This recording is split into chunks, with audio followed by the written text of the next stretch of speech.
दोस्तों आइए सबसे पहले हम ग्रहों के गोचर की बात करते हैं। अभी भी ग्रह गोचर चुनौतियों भरा है। सूर्य और केतु इस समय इकट्ठे हैं, जिसके कारण हमें ये सारे दृश्य दिखाई दे रहे हैं। जल तांडव हो रहा है, पानी पहली मंजिल से भी ऊपर चढ़ा गया है और सड़क पर नाव चल रही है, किश्ती चल रही है। ये शब्द आपने पहले भी मेरे मुख से सुने होंगे। 16 सितंबर तक ये हमें सूर्य और केतु का रूप देखना पड़ सकता है। तो अभी ये सिंह राशि में है सूर्य और केतु। बुध ग्रह भी वहां पहुंच गया है, ध्यान से समझ लीजिए। बुध ग्रह भी, बुध, सूर्य और केतु, अब 3 ग्रह सिंह राशि में है। थोड़ा सा समझते जाइए इन बातों को। 16 सितंबर तक तो सूर्य रहेंगे, 15 सितंबर तक बुध रहेंगे। अब 15 सितंबर तक जिनका तो सिंह लगन है, जिनको मैं कह देता हूं कि रूबी पहनी है या मैरून कपड़ा पहनी है, उनके ऊपर भी इसका थोड़ा दुष्प्रभाव आएगा। और जिनका मिथुन और कन्या लगन है, क्योंकि आपके लगन का स्वामी बुध बन जाता है, या मिथुन और कन्या जिनके लिए योग कारक हैं, जिनको हम बोल देते हैं कि ग्रीन, ब्लैक और क्रीम थेरेपी में आप आते हैं, जिनको मैं बोल दूं कि ग्रीन कलर यूज कीजिए, ब्लैक कलर, क्रीम कलर, उनके लिए बुध एक अच्छा ग्रह होता है। अब वो बुध भी कमजोर हो गया है, कल से ही हुआ है अभी। वो भी सिंह राशि में, अब सूर्य, केतु और बुध 3 ग्रहों की युति है। इनके ऊपर राहु की दृष्टि चल रही है, तो मिथुन और कन्या के ऊपर भी इसका प्रभाव आएगा। या दैत्य श्रेणी के लोगों के लिए, जिनको हम पन्ना रतन पहना देते हैं, उनके लिए भी ये दिन थोड़े कमजोर माने जाएंगे। इसलिए अपनी ग्रीन थेरेपी ज्यादा तेज कर लीजिए। थोड़ा फॉर्मूला भी साथ साथ आपको समझाता जाता हूं। पन्ना रतन अगर आपके पास है तो धारण कर लीजिए, जो दैत्य श्रेणी के लोग हैं। मां दुर्गा को बुद्ध का रूप माना जाता है। मां का श्रृंगार हरी चीज से अवश्य कीजिए। हालांकि मैं जब भी आपको उपाय बताता हूं तो एक मेहंदी का पैकेट में रखवा देता हूं कि चलिए हरी चीज मां दुर्गा के चरणों में अर्पित कीजिए। तो मेहंदी, बिंदी, रिबन, चूड़ी, क्लिप, क्लचर, कुछ भी ग्रीन श्रृंगार की वस्तु माता शेरों वाली को चढ़ानी चाहिए बुधवार को। अगर संध्या समय जा रहे हैं तो राहु का नारियल भी चढ़ा देना चाहिए। इससे राहु के दुष्प्रभाव से तो बचेंगे ही, बुध मजबूत हो जाएगा। और खुद ग्रीन थेरेपी ज्यादा लीजिए। ये मिथुन और कन्या को भी है और सारी दैत्य श्रेणी को भी है। तो एक तो ये नोट कर लीजिए। शनिदेव इस समय वक्री हैं, मैंने आपको आते ही बता ही दिया है, क्योंकि राहु केतु ज्यादा उद्दंड हो रहे हैं। 29 नवंबर तक शनि भी वक्री रहेंगे। अब जब शनि वक्री हैं तो मकर और कुंभ, 2 लग्न जो हैं, उनका मुख्य ग्रह कमजोर हो गया है। अब बुध, शुक्र, शनि वाला जो ग्रुप है, जिन्हें ग्रीन, ब्लैक, क्रीम कहते हैं, अब उनमें बुध भी कमजोर, शनि भी कमजोर। इसलिए ग्रहों का ये असंतुलन हुआ पड़ा है। इसलिए उथल पुथल है, चाहे जीवन में हो, चाहे मेदनी ज्योतिष के अनुसार सारे संसार में हम देख रहे हैं, चाहे हमारी प्राइवेट लाइफ में हो। शनि भी कमजोर, बुध भी कमजोर। 29 नवंबर तक शनि देव जी वक्री रहेंगे। सब लोग धैर्य से, शांति से और संभल कर रहेंगे। उसके बाद बात करते हैं शुक्र ग्रह की। शुक्र ग्रह, जब मैं इस समय आपसे बात कर रहा हूं तो अभी तो है कर्क राशि में, लेकिन शुक्र ग्रह भी वहीं पहुंचने वाले हैं जहां सूर्य और बुध खराब हैं, यानी कि सिंह राशि में। सूर्य निकल जाएंगे, बुध निकल जाएंगे सिंह राशि से, केतु के पास से, लेकिन शुक्र वहां 14 सितंबर को पहुंच जाएंगे। और शुक्र का ये गोचर 9 अक्टूबर तक रहेगा। फिर तो 14 सितंबर से 9 अक्टूबर तक शुक्र और केतु भी मिलने वाले हैं। इसका मतलब है शुक्र भी वीक हो जाएगा। तो ये दैत्य श्रेणी के तीनों ग्रह अभी असंतुलित रहेंगे, जिसमें पन्ना, नीलम और ओपल पहनाया जाता है, ग्रीन, ब्लैक और क्रीम कलर यूज करवाया जाता है। गोचर में आपके तीनों ग्रह कमजोर हैं, इसलिए जैसे हम आपको कलर की रेमेडीज बताते रहते हैं, कलर के स्टोन्स बताते रहते हैं, उसे अधिक प्रयोग करना चाहिए इन दिनों में, क्योंकि आपके शुभ ग्रह कमजोर चल रहे हैं। शुक्र का केतु के साथ मिलना अच्छा नहीं होता, क्योंकि हमने जब देखा ना शुक्र राहु के साथ मिल गया था जनवरी या फरवरी में, और कितने दिन हमने ऐसी खबरें सुनी, वो नीले ड्रम वाला केस हो गया, पत्नी का कत्ल कर दिया, बॉयफ्रेंड ने गर्लफ्रेंड का कर दिया। और इन शुक्र जब खराब हुआ इस बार, तो लड़कों के कत्ल ज्यादा हुए हैं, देखिए। तो ये शुक्र खराब होने से होता है। दोबारा फिर होने वाला है। शुक्र 14 सितंबर से 9 अक्टूबर तक केतु के साथ रहेगा, राहु की दृष्टि आ जाएगी सिंह राशि में, और वो 9 अक्टूबर को भी ठीक नहीं होगा। उसके बाद शुक्र नीच राशि में प्रवेश कर जाएगा। 10 अक्टूबर से 2 नवंबर तक शुक्र नीच भी रहेंगे। इसका मतलब सीधा सीधा समझ लीजिए कि 2 नवंबर तक शुक्र भी ठीक नहीं है। नेचुरल वे से हम अगर कहें कि हमारी जो रिलेशनशिप है पर्सनल, है ना, किसी के विवाह का योग, किसी के लव का योग, किसी का फियांसे के साथ कुछ ना कुछ गड़बड़, पति पत्नी के बीच में गड़बड़, उन दिनों में ही होती है जब शुक्र खराब होता है। और उन लोगों के साथ होती है जिनकी कुंडली में सप्तम भाव या पंचम भाव खराब हो। सप्तम भाव होता है जीवन साथी का, पति या पत्नी का। पंचम भाव होता है प्रेम संबंधों का। 12वां भाव खराब हो, 12वां भाव होता है भोग सुख, शयन कक्ष, बेडरूम का। तो 5वां घर प्रेम संबंध, 7वां घर पति या पत्नी विवाह का, और 12वां घर भोग क्रियाओं का होता है। अगर ये 3 भाव शत्रु ग्रहों से, नीच ग्रहों से, राहु या केतु से पीड़ित हो जाएं, तो जब जब शुक्र खराब होता है उनके जीवन में भी परेशानियां देखने को मिलती हैं। अगर कहीं दशा भी उन ग्रहों में से किसी की हुई, तो उनके मैंने अलगाव, तलाक, आपस में टूटना रिश्ता देखता रहता हूं मैं। तो आप लोग पहले ही अलर्ट रहिए, इनकी बहुत सारी रेमेडीज होती हैं। अगर आप दैत्य श्रेणी में आते हैं तो आपके तीनों ग्रह कमजोर रहेंगे, इसलिए एक एक त्रिशक्ति पहनकर रखें, जिसमें पन्ना हो, नीलम हो और ओपल हो, ताकि आपके ग्रह मजबूत रहें। नेचर की तरफ से कमजोर होने वाले हैं। इन्हीं के तीनों कलर दैत्य श्रेणी वाले ज्यादा पहने, green colour, black colour, cream colour, खुद पर प्रयोग करें। इन्हीं के देवी देवताओं को प्रणाम भी करें। जैसे माँ दुर्गा को मेहंदी चढ़वा देते हैं, बुध ठीक होता है। शनिदेव को तेल अभिषेक करवा देते हैं शनिवार को, शनि ग्रह से हमें राहत मिलती है। ऐसे ही शुक्रवार को माता लक्ष्मी के स्थान पर जाना चाहिए, जहां लक्ष्मी और विष्णु जी हों। वहां पर आप शुक्र संबंधित सुगंधित वस्तु, अगरबत्ती, धूप, मुश्कपूर, सफेद मिठाई चढ़ाते रहें, तो बहुत अच्छा असर मिलता है शुक्र से भी। उन दिनों में तो ज्यादा करने चाहिए ये उपाय जब ट्रांजिट में, गोचर में कमजोर होते हैं। तो यहां पर नोट कर लीजिए दोबारा, शनिदेव 29 नवंबर तक कमजोर रहेंगे, शुक्र 2 नवंबर तक नीच राशि में गोचर करेंगे, और बुध ग्रह केतु के साथ अभी खराब चलेंगे, और बुध अस्त भी है 30 सितंबर तक। देखिए, तो 30 सितंबर तक बुध अस्त भी है। सो एक ग्रुप पूरे का पूरा वीक चल रहा है, जिसको कहते हैं दैत्य श्रेणी का ग्रुप। ठीक है, अब आइए आगे चलते हैं देव श्रेणी की तरफ। देव श्रेणी में ग्रह आएंगे मंगल, बृहस्पति, सूर्य और चंद्रमा। ठीक है, सूर्य की बात मैंने आपके साथ कर दी है कि सूर्य अभी सिंह राशि में ही रहेंगे 16 सितंबर तक, केतु के संपर्क में है। ये कोई अच्छा योग नहीं है, इसलिए जितने सिंह लगन के लोग हैं उन्हें भी सचेत रहना चाहिए। उनके निजी जीवन में भी सेहत खराब हो सकती है, नाम, यश, इज्जत, प्रतिष्ठा, क्योंकि लगन का स्वामी है आपके सूर्य, वो डाउन हो सकता है।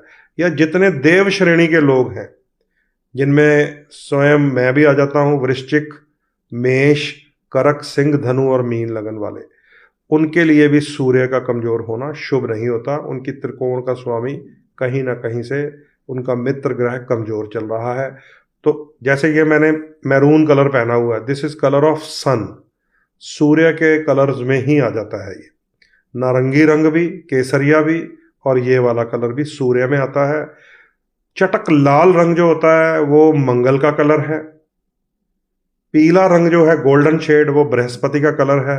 और चंद्रमा का आप सब जानते ही हैं वाइट है। शुक्र का वाइट नहीं होता, मिल्की वाइट नहीं होता, ऑफ वाइट होता है, क्रीम कलर, या लेडीज के लिए पिंक कलर होता है। सो जो देव श्रेणी में है सूर्य, चंद्र, मंगल, गुरु, इनकी बात करते हैं। अब सूर्य के बारे में मैंने आपको बता दिया है, 17 सितंबर को राशि परिवर्तन करेंगे तो थोड़ा राहत का समय मिलेगा हमें इन बारिशों से, इस जल प्रलय से। सूर्य के बाद बात करते हैं देवगुरु बृहस्पति की। बृहस्पति इस समय अपनी शत्रु राशि में गोचर कर रहे हैं, मिथुन राशि में। इसका मतलब यह है कि गुरु ग्रह भी अभी शुभ प्रभाव नहीं दे रहे हम सबको। ऊपर से अतिचारी गति में भी है, जिसको फास्ट स्पीड कह देते हैं, कि गुरु आए घर में, अगर अपने स्थान पर अगर कुछ समय के लिए बैठे, जाप करे, हमें सत्संग में बिठाए, हमें आशीर्वाद दे, तो हम कहते हैं कि गुरु जी का आना फल गया। गुरु आए और बैठे और कहे मैंने निकलना है, मैंने जाना है, अतिचारी गति में हूं, तो आशीर्वाद से हम लोग विहीन रह जाते हैं। इसलिए बृहस्पति जो है वो अतिचारी गति में है। दूसरा शत्रु राशि में है, मिथुन राशि में, शुभ नहीं है। बृहस्पति हमारी सांस के कारक होते हैं, ब्रीदिंग। बृहस्पति के कारण अगर खराबी आ जाए तो सबसे पहला हमें लक्षण मिलता है, हमारी सांस फूलने लग जाती है, अच्छे भले बंदे की। हमारी आवाज के ऊपर असर आ जाता है, क्योंकि सांस वोकल कॉर्ड से बाहर आती है फिर बोलने में। लीवर का बहुत बड़ा रोल होता है बृहस्पति का, लीवर संबंधित परेशानियां आनी शुरू हो जाती हैं। तो ये लक्षण होते हैं जिनकी कुंडली में भी खराब हुआ, गोचर में भी खराब है। अगर आपको सांस की तकलीफ हो गई, लीवर संबंधित परेशानी आ गई, समझ लीजिए बृहस्पति खराब है। कोलेस्ट्रॉल जो है वो भी बृहस्पति से ही संबंधित है, चर्बी जिसको बोल देते हैं। तो ये बृहस्पति 18 अक्टूबर को मिथुन राशि से निकलकर कर्क राशि में जाएंगे, कर्क राशि में, जहां ये उच्च माने जाते हैं। तो क्या समझे आप, 18 अक्टूबर तक देवगुरु बृहस्पति भी शुभ स्थिति में नहीं है। पहला लक्षण देख लीजिए, अगर सांस फूल रही है तो कोलेस्ट्रॉल आपका बिगड़ गया है। अगर लीवर संबंधित समस्या है, पीलिया हो रहा है, तो समझ लीजिए बृहस्पति का नेगेटिव इफेक्ट चल रहा है। देव ग्रुप वालों के लिए बृहस्पति बहुत कीमती होते हैं। तो पीले रंग का प्रयोग आपको करना चाहिए, क्योंकि आपका शुभ ग्रह कमजोर रश्मियां भेज रहा है, आप स्वयं उसको खींचिए। केसर का तिलक लगाना चाहिए, पीला पुखराज धारण करना चाहिए, पीला टॉवल, पीला कपड़ा, हल्दी वाला दूध, मतलब पीली चीजें यूज करनी है। ध्यान रखिएगा, अपने लगन के मित्र ग्रहों की वस्तुएं डोनेट नहीं की जाती, लंगर में या भंडारे में या किसी निर्धन को, देवी देवताओं को अर्पित की जाती है। इसलिए बृहस्पति का प्रभाव अगर आप तेज करना चाहते हैं, देव श्रेणी के लोग जिनमें धनु और मीन लगन वाले तो मुख्य आएंगे ही आएंगे, मेष, वृश्चिक, कर्क, सिंह वाले भी आएंगे, उन्हें भगवान विष्णु जी को पीले प्रसाद के रूप में कोई ना कोई फल फूल भेंट करनी चाहिए बृहस्पतिवार के दिन। खुद के ऊपर भी पीली चीजों का प्रयोग करना चाहिए। तो नोट कर लीजिए, अतिचारी में गति में है बृहस्पति, 18 अक्टूबर तक अभी वो शुभ प्रभाव देने वाली स्थिति में नहीं है। तो दो ग्रह तो भाई देव ग्रुप के भी खराब चल पड़े, एक तो बृहस्पति, एक सूर्य मैंने आपको बता ही दिया 16 सितंबर तक खराब है। अब तीसरा होता है हमारे लिए मंगल, बड़ा कीमती, क्योंकि वो मेष और वृश्चिक लगन वालों के लिए लग्नेश है। अब जब मंगल की बात करूंगा तो ध्यान से सुनिएगा, वो भी नेगेटिव चल रहा है। मंगल इस समय शत्रु राशि में है, बुध के घर में है, कन्या राशि में 13 सितंबर तक रहेंगे। यहां पर मंगल का फल हमें कोई ज्यादा सेटिस्फैक्शन वाला नहीं मिलेगा, अग्रेसिवनेस बढ़ेगी, क्रोध बढ़ेगा। मंगल जब खराब होता है तो शरीर का उत्साह कमजोर हो जाता है।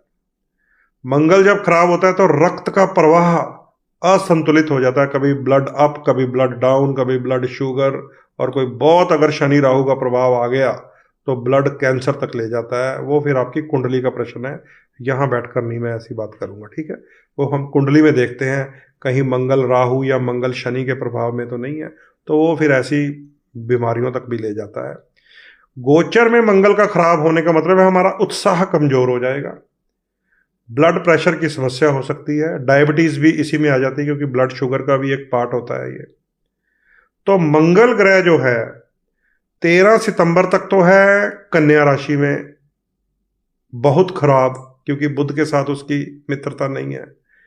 13 सितंबर से 27 अक्टूबर तक तुला राशि में है, शुक्र की राशि है, वो भी कोई अच्छा फल देने वाली नहीं है। उसमें डायबिटिक लोग ज्यादा परेशान होंगे, क्योंकि शुक्र को मीठा कहा जाता है और मंगल को ब्लड कहा जाता है। वो नोट कर लीजिए, मैंने सारा लिखा हुआ है। 14 सितंबर से 27 अक्टूबर तक वो फल मिलने शुरू हो जाएंगे, नेगेटिव हो जाएगा मंगल। 28 अक्टूबर को जाकर मंगल वृश्चिक में यानी कि अपने घर में प्रवेश करेंगे। चाहे मैं मेष हूं या वृश्चिक हूं, हमारे लिए बहुत बढ़िया हो जाएगा। सिंह वालों के लिए बढ़िया हो जाएगा, कर्क वालों के लिए बढ़िया हो जाएगा, धनु मीन वालों के लिए बढ़िया हो जाएगा, क्योंकि देव ग्रुप का ग्रह मंगल कब ठीक होगा, नोट कर लीजिए, 28 अक्टूबर को जाकर, जब वो अपने घर में स्वयं राशि में पहुंच जाएगा। इसलिए थोड़ा ध्यान रखिएगा, रक्त संबंधित बीमारियां, शरीर में खारिश उत्पन्न होना, लाल दाने उत्पन्न हो जाना, और जब शुक्र के घर में मंगल आने वाले हैं 28 अक्टूबर से, डायबिटीज जैसा रोग ज्यादा फैल जाता है उन दिनों में, खासकर जिनकी कुंडलियों में मंगल या शुक्र कमजोर हुआ उनके लिए बड़ी परेशानी। मंगल कमजोर हो जाए तो कर्जे की समस्या बढ़ जाती है, मंगल कमजोर हो जाए तो उत्साहहीन हो जाता है इंसान, मंगल खराब हो तो अपने ही सगे भाइयों से, पक्के दोस्तों से, कजन ब्रदर से कोई ना कोई मतभेद, झगड़ा, लड़ाई, मनमुटाव हो जाता है।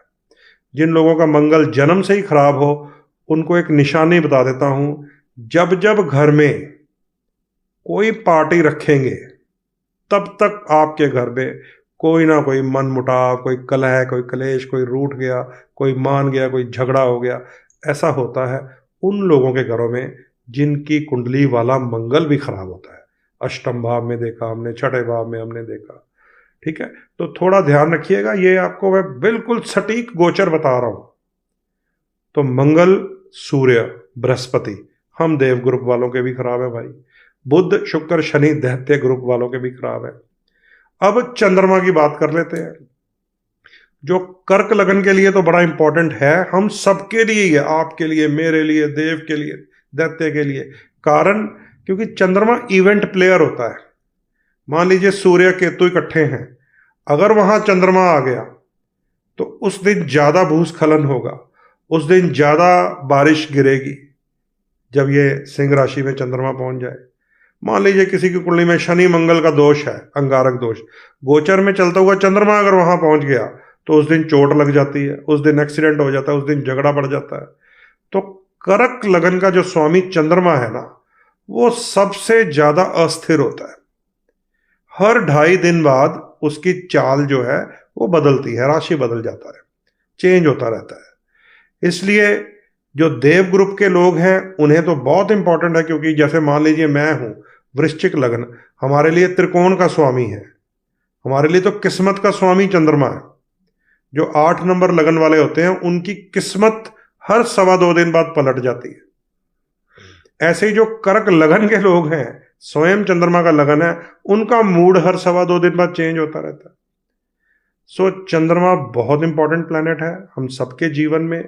वैसे भी जो ज्योतिष की उपायों की विधि है उसमें मैं हमेशा आपको बताता रहता हूं कि राहु और केतु जब परेशान करते हैं, जब शनि कमजोर हो, शनि के गुरु हैं महादेव जिनके मस्तक पर चंद्रमा विराजमान है, यानी कि अगर चंद्र कमजोर हुआ तो शनि का फल मंदा हो जाता है, शनि कमजोर हुआ तो राहु और केतु का फल मंदा हो जाता है। इतना इंपॉर्टेंट है, चाहे हम देव श्रेणी में हो चाहे दैत्य श्रेणी में हो, चंद्रमा को मजबूत करना चाहिए। तो चंद्रमा मजबूत करने के हम अलग अलग रेमेडीज बताते रहते हैं। जिनके लिए तो शुभ ग्रह है चंद्रमा, उन्हें हम अवश्य ही कहते हैं कि बिना जोड़ चांदी का छल्ला पहन लीजिए, जैसे ये देखिए मैंने पहना हुआ है, क्योंकि हमारे लिए ये किस्मत का स्वामी होता है, चीची उंगली में। मोती रतन धारण कर सकते हैं हम लोग। शंकर भगवान जी को भी चंद्रमा अर्पित करना चाहिए, आधा चंद्रमा। आजकल गणपति के दिन चल रहे हैं, गणपति को भी भाल चंद्र कहा जाता है। खासकर सिंदूर वाली लाल मूर्ति हो गणेश जी की, उसके ऊपर अगर आप चंद्रमा अर्पित कर आए तो मंगल भी ठीक हो जाता है, चंद्र भी ठीक हो जाता है। मंगलिक लोगों से मैं उपाय करवाता हूँ, उनके जीवन में सुख शांति आती है, जिनका मंगल और चंद्र परेशान कर रहा होता है। खासकर जो लोग मांगलिक होते हैं, कई लोग हमारे पास आ जाते हैं आफ्टर मैरिज के भाई हमने कुंडली नहीं मिलाई थी, अब हमें पता चला कि एक मांगलिक है एक नॉन मांगलिक है। उन्हें फिर सिंदूर गणपति बाल चंद्र, उनको चंद्र और मंगल यानी कि सिंदूर और चंद्रमा अर्पित करवाया जाता है। तो आप लोग ये 10 दिन तो चलो गणेश जी के हैं, वैसे मैं ओवरऑल बात कर रहा हूँ। लाल रंग के गणपति आपको यहाँ मेरे यहाँ कहीं दिख रहे हैं? लाल गणपति कहीं हैं? आपको पता चल जाएगा कि मैंने क्या किया हुआ है। लाल रंग के गणेश जी, उनके मस्तक पे ध्यान से आपको देखना पड़ेगा चंद्रमा किस रंग का है, वो एक उपाय है, उससे चंद्र मंगल योग बन जाता है। और हमारे ज्योतिष अनुसार उसे अचल लक्ष्मी योग कहते हैं, अगर चंद्रमा और मंगल को आपने संतुलित कर लिया। इस तस्वीर में ढूंढिए कहाँ है मेरे आसपास लाल रंग के गणेश जी, उनके मस्तक पे चंद्रमा सफेद। ठीक है, इसे आप उपाय के रूप में भी कर सकते हैं। गणपति के दिन तो निकल जाएंगे, आप इस उपाय को कंटिन्यू भी कर सकते हैं। शंकर भगवान को भी चंद्रमा अर्पित होता है, गणेश जी को भी अर्पित होता है, और करक लगन वालों को तो ये करते ही रहना चाहिए पूर्णिमा के दिन, क्योंकि उस दिन चंद्रमा की पावर होती है। सोमवार के दिन जब शंकर जी का दिन माना जाता है, तो ये चंद्रमा बहुत कीमती है, देव और दैत्य दोनों के लिए कीमती है। तो अब आपने समझ लिया कि दैत्य श्रेणी का बुध अभी कमजोर है, शुक्र अभी तो नीच राशि में भी जाएगा, अभी सिंह में केतु के साथ भी मिलेगा, कमजोर है। शनि वक्री है 29 नवंबर तक। तो एक तो ये ग्रुप वीक चल रहा है, दैत्य ग्रुप, जिनको हम पन्ना नीलम ओपल पहना देते हैं, ग्रीन ब्लैक क्रीम वाला, तो अपनी चीजें ज्यादा यूज कीजिएगा। देव श्रेणी जिनमें मैं भी आ जाता हूं, हमारे लिए मंगल कमजोर चल रहा है, अभी मैंने आपको सारा गोचर बता दिया है। सूर्य का तो आप देख ही रहे हैं तमाशा, सूर्य केतु के कारण जल तांडव हो रहा है, वो कमजोर चल रहा है। बृहस्पति अतिचारी गति में है, ये भी खराब चल रहा है। और चंद्रमा के बारे में मैंने आपको बता दिया है कि वो टिकने वाला नहीं है, इसलिए कशिश डावर जी ने देख लिया है कि मेरे बैक साइड पे लाल गणेश जी हैं और उनके मस्तक पे ऊपर चंद्रमा सुशोभित है। तो ये रेमेडी पार्ट है हमारे, ठीक है। इसे कलर थेरेपी कहते हैं। कलर थेरेपी का ज्ञान हमें होना चाहिए। कलर थेरेपी का ज्ञान इतना जरूरी है कि हमारे घर में बालक या बालिका पैदा हो जिस दिन उस दिन, क्योंकि हमने देखना होता है गंडमूल में तो नहीं है, नाम अक्षर क्या निकल रहा है, नक्षत्र क्या है, ये देखते ही हैं हम सब लोग। तो उसी दिन हमें उस बालक या बालिका के लगन पंचम नवम, जिसको शुभ धर्म की त्रिकोण कहा जाता है, उसके साथ रंगों में उसे बांध देना चाहिए। बस उसी रंग के कपड़े, उसी रंग का टॉवल, उसी रंग की टी शर्ट, उसी रंग के खिलौने। बालक बालिका जब छोटे से होते हैं तब से ही शुरू हो जाइए। 2 ग्रह राहु और केतु जो हमारे कर्म नियंत्रक ग्रह हैं, ध्यान से समझ लीजिए। प्रभु ने तो इनको सबको रोल दिए हुए हैं, हमने ढूंढ लिया है कि ये नाका लगाकर खड़े हो जाते हैं, तो हमने किसी को हीरो बनाया, किसी को विलन बनाया। ये सब इंसान करता है, हमारा रिसर्च करता है। हम किसी को अच्छा या बुरा बोल सकते हैं, ईश्वर ने उनको अच्छा या बुरा नहीं कहा। अब ये इतना बड़ा जल प्रलय है, आप किसी योगी से बात करेंगे, वो कहेंगे शंकर भगवान पृथ्वी का बैलेंस कर रहे हैं, भैया तुम्हें क्या तकलीफ है। समझ गए बात को? ये तो हम लोग हैं, हम कह रहे हैं हाय हमारे खेत खलिहान पशु जानवर मकान सब जा रहा है। किसी योगी से बात कीजिए जिसे संसार से लेना देना नहीं, वो कहेंगे जो शिव जी हैं, शंकर बाबा हैं, वो बैलेंस कर रहे हैं धरती को। जब आप प्रकृति के नियमों से छेड़छाड़ करेंगे तो प्रकृति का स्वामी जो है वो कुछ ना कुछ तो करेगा।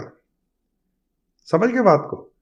तो वो कहेंगे भाई ये जितने आप देखेंगे खेत खलिहान होटल घर जितने बह रहे हैं गिर रहे हैं, ये नदी के स्थान पर है। शिव जी कर देते हैं अपना काम, समझ गए। लेकिन हम लोग क्या कहते हैं, हे ईश्वर तूने ये क्या कर दिया हमारे साथ, हे ईश्वर हमारा अच्छा बड़ा घर पानी में बह गया, हमारा होटल बह गया, हमारी भैंसें यहां से पाकिस्तान पहुंच गई हैं। हम ये नहीं याद रखते कि हमने भी गाय को डंडा मारकर घर से निकाल दिया था जब वो दूध देना बंद कर गई। हमारे घर में बछिया हो जाए, गाय की फीमेल हो जाए तो हम खुश हो जाते हैं, गाय का बछड़ा हो जाए तो उसको दूध तक नहीं पीने देते, ये नमक चटाकर उसको मार देते हैं। पुराने जमाने में नमक डाल देते थे बच्चियों के मुख में भी। अभी भी कुछ केस होते हैं हमारे पड़ोस वाले स्टेट में, अगर नाम लूंगा फिर वो शोर मचाते हैं, हरियाणा में मुंह में नमक डाल देते थे नव जन्मी बच्ची के। ऐसे ही अभी भी बछड़े के मुंह में नमक डालकर उसका मुंह बंद कर देते हैं, मर जाता है बेचारा। केतु खराब होता है, पुत्र केतु है, कुत्ता केतु है, बछड़ा केतु है, गधा भी केतु है, जिसके ऊपर सबसे ज्यादा जुल्म होते हैं जिस बेचारे जानवर पे। तो केतु खराब होता है। और इस बार का जब गोचर, मैंने आपको राहु केतु का बदला था, शायद मई की बात है, तो मैंने स्पेशल कहा था इस बार राहु से कम केतु से ज्यादा सतर्क रहना पड़ेगा। सो केतु ही तो है जो सूर्य के साथ मिला, इतना बड़ा जल तांडव हो गया। सो हम लोग इन ग्रहों को अच्छा या बुरा कह सकते हैं, जिनकी ये कैबिनेट है ब्रह्मा विष्णु महेश की, उन्होंने इनकी ड्यूटियां लगाई हैं। तो राहु और केतु हमारे कर्म नियंत्रक ग्रह हैं, हमारे कर्मों के ऊपर उनकी पैनी दृष्टि होती है।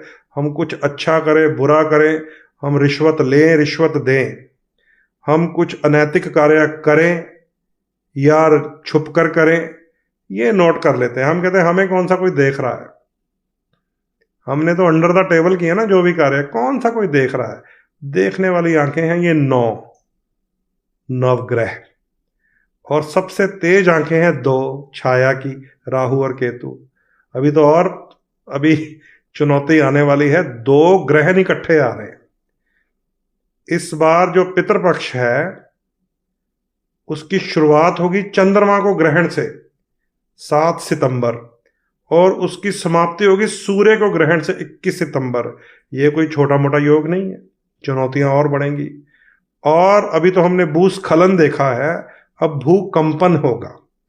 याद रख लीजिए, सूर्य और चंद्रमा की जो रश्मियां हैं, जो रोशनी है, साधारण भाषा में बात कर ले, एनर्जी तरंगे होती हैं जो, वो कुछ क्षण के लिए कमजोर हो जाए धरती की तरफ तो हाहाकार मच जाती है।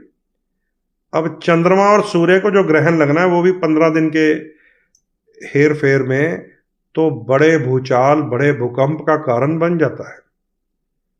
तो ये थोड़ा हमें समझना पड़ेगा इस बात को। तो राहु और केतु की बात कर रहा हूं, जो हमारे कर्मों के नियंत्रक ग्रह हैं। राहु 1.5 साल के लिए 11 नंबर साइन में है, कुंभ राशि में। केतु भी 1.5 साल के लिए 5 नंबर राशि में है, सिंह राशि में। इसका मतलब ये हो गया कि ये जो कर्म नियंत्रक ग्रह हैं, सबसे ज्यादा प्रभाव कुंभ और सिंह लगन वालों के लिए डालने वाले हैं। थोड़ा सतर्क रहिएगा, या फिर अपनी अपनी कुंडलियों में देख लीजिए कुंभ और सिंह कहाँ आता है। मैं अपना आपको एग्जांपल दे सकता हूं, क्योंकि मुझे याद होता है कि मेरी कुंडली के 4थे घर में कुंभ आता है और 10वें घर में सिंह आता है। यानी कि वृश्चिक लगन वालों के 4थे घर में राहु गोचर करेगा और 10वें घर में केतु गोचर करेगा। अच्छा नहीं होता, क्योंकि 4था घर है सुख स्थान, भूमि का, भवन का, वाहन का, मकान का सुख, मां का भी माना जाता है। और 10वां घर होता है कर्म स्थान, पिता का भी है, राज दरबार का भी है, सरकार का भी है। तो ऐसे आप भी देख सकते हैं आपकी कुंडली में 11 और 5 कहाँ आ रहा है। जहां 11 होगा वहां राहु है, जहां 5 होगा वहां केतु है। चुनौती अभी हमें मिलेगी, क्योंकि 7 सितंबर को चंद्रमा को ग्रहण है, 21 सितंबर को सूर्य को ग्रहण है। और राहु केतु तब तक तो इम्बैलेंस रहेंगे जब तक शनिदेव वक्री रहेंगे, वो है 29 नवंबर। सो कुल मिलाकर आपको मैंने ये अब सारा गोचर बता दिया है। गोचर में कुछ लोग लेट आए हैं, अभी भी सामने देखता हूँ 28-29 लोग अभी भी दिख रहे हैं मुझे। उनको मैं दोबारा बता देता हूँ कि इस सेशन में जो मैंने बात की है वो केवल और केवल इन दिनों में चल रहे गोचरीय ग्रहों की है, और संयोग से एक भी ग्रह नहीं नजर आया मुझे जो बिल्कुल बैलेंस्ड हो, संतुलित हो। इसलिए थोड़ा अलर्ट रहिएगा हर एक आदमी। जो लोग मेरे साथ जुड़े हुए हैं उन्हें अपनी कलर थेरेपी पता ही है, उन्हें अपनी जेम्स थेरेपी पता है, उन्हें यह भी पता क्या डोनेशन करनी चाहिए और क्या नहीं करनी चाहिए। सबसे इंपॉर्टेंट होता है क्या नहीं डोनेट करना। क्योंकि मान लीजिए मैंने ये मैरून कलर पहना है, ये मैरून रूबी पहना हुआ है, और ये तो सूर्य को मैं कैच कर रहा हूं अपनी टेक्निक से। अगर इनकी चीजें डाउन करने शुरू कर दी, मैंने दान करनी शुरू कर दी, तो ये रूबी का कोई फायदा नहीं, ये कलर का कोई फायदा नहीं।